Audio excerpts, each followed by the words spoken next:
Hey gems, in this video I'm showing you how to pre-part for these invisible braids slash invisible locks, and I just want you guys to see how in detail how I cut across his hair right here, and then I'll go down the middle. Just the little details that matter when doing a hairstyle like this. It is going to be 4 rows, and yeah, if you want to see this whole entire video, make sure you click it on the end screen and let me know what you think of the hairstyle in general. But I just wanted to show you guys the prepping that goes with doing certain hairstyles.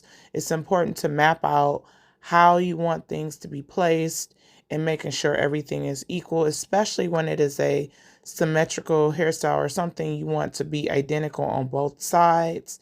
So yeah, you will not see me using any braiding gel, cleaning up parts, or anything of sort. You will see that in the full tutorial. So look out for that and make sure you watch that and let me know what you think of this hairstyle.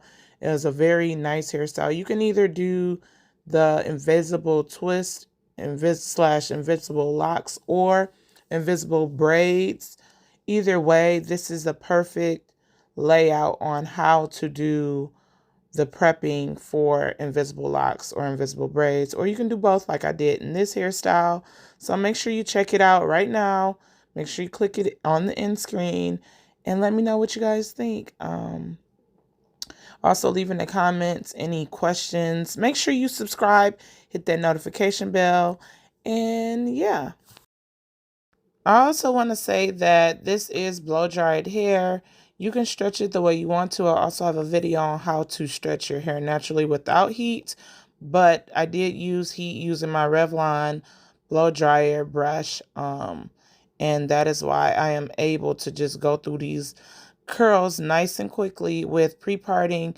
Blow drying or having blow dry hair or stretched hair makes the style or styling process go a lot quicker.